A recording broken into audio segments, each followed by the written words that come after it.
Yeah, I think everybody's excited to finally get to actual football. You know, it's been a summer of a lot of training, running, lifting, things like that. I think guys are ready to throw the pads on, actually get after it. I know my group is super excited to really showcase all the hard work they put in from the spring, really in the winter, spring into the summer, and actually go play some football. Won't beat around the bush, I guess. The obvious question in your group: how do you replace Khalil Shakir? Yeah, I think he's a guy who's really hard to replace. I'm not going to ask one guy to go replace him. I think we're going to be able to do it as a group, as a collective unit, and really raise the whole productivity from the entire group, from the top to the bottom. And I know there's guys that are excited to accept that challenge and do it all together. Steph Cobb seems like the guy most ready to maybe take some of that production on. Is he ready to kind of be the top guy in your room?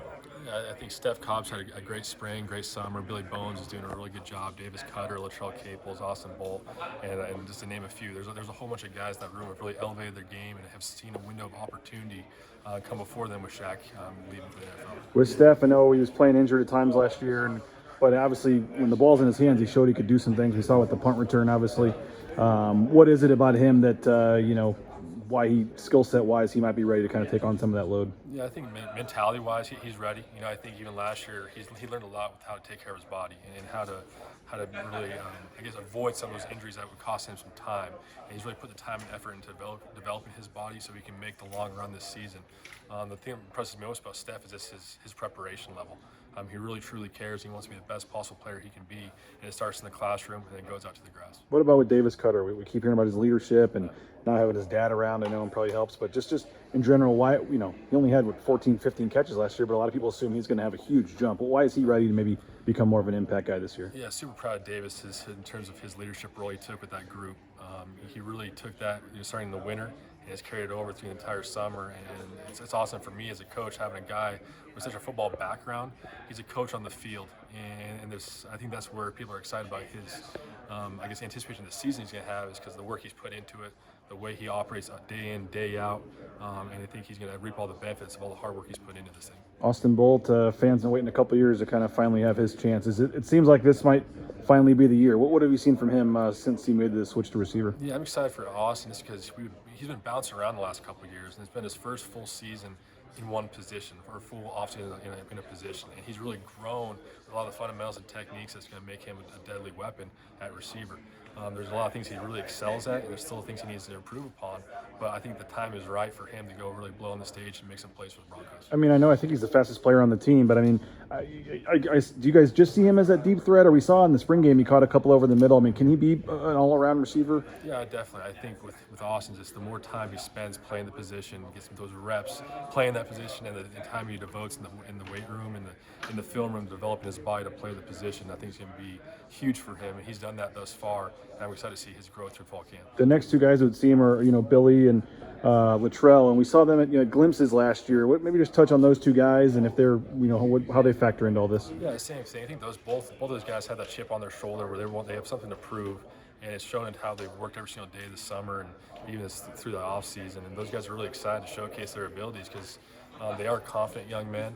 They're hardworking young men. They spend a lot of time in the film preparation, developing their bodies in the weight room, and I'm excited for those guys to really put their best foot forward this fall camp and improve every single day. Anybody else going to be have a chance to work their way into the mix for playing time? I think Cole Wright, Eric McAllister, Ben Ford, they're doing a good job, and some of those younger guys, Jalen Richmond, I think really improved over the course of the summer, and it's good having some of the newer young bucks really kind of getting thrown into what we're all about here in terms of scheme and fundamental-wise.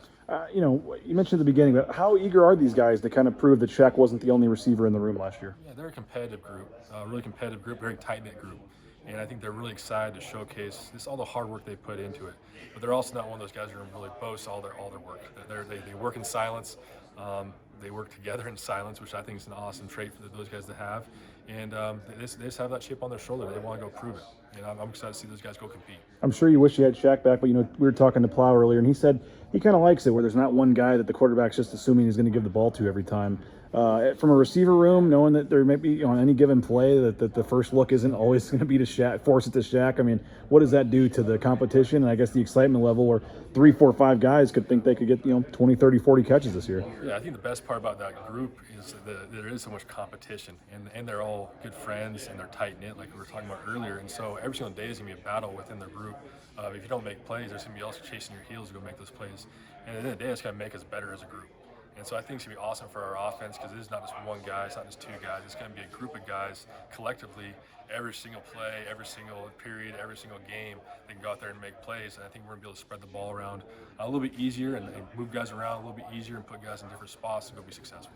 Tim was talking a lot about red zone, short yardage stuff. I mean, what for you as an offense do you see as the points in fall camp where you really guys want to take a step forward? Yeah, I think both those areas Coach Plow talked about are definitely areas. Obviously, third downs is going to be a huge one for us. It's being able to stay on the field and how we break down those third downs. I think there's certain areas that we need to do a better job of, and a lot of that relies on the receivers as well as the quarterback being on the same rhythm and timing, as well as getting the protection set where we need to get it set. And so there's a lot of situational football that we got to improve upon, but probably those big three for me personally would be the ones we need to improve upon the most. You're the passing game coordinator, right? No idea. Okay. Yeah. Well, I mean, obviously, I think I don't know what the title Coach is. receivers. Yeah, but I mean, in general too. Like, just you obviously know Hank. I mean, just what can you see about from him? Just having another year as a starter and just having another year with this offense and these receivers, and just how do you feel that Hank's going to do this year? Yeah, I think Hank's put a lot of time and effort into his craft over the course of the offseason, and he spent a lot of time with the receivers on their own, working in silence, creating that rhythm, the timing that we need to go be successful.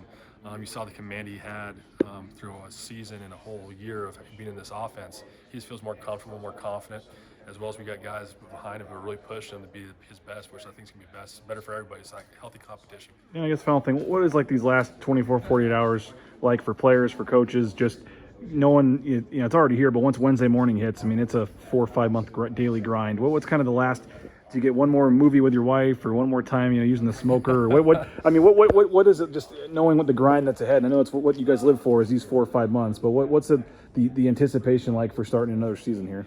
Juiced. I mean, I think everybody's just juiced. We're excited. I mean, this is what we live for. We want to go out there and play this game, coach this game. And fortunately for me, my wife, she's just as much a part of this as anybody, along with all of our wives. And they're excited. They're chomping at the bit too. They understand the sacrifices that we make for our guys, and the sacrifices our guys make for us too. And so we're excited to just get this thing started on Wednesday. And I know our players are just as excited and juiced, ready to roll.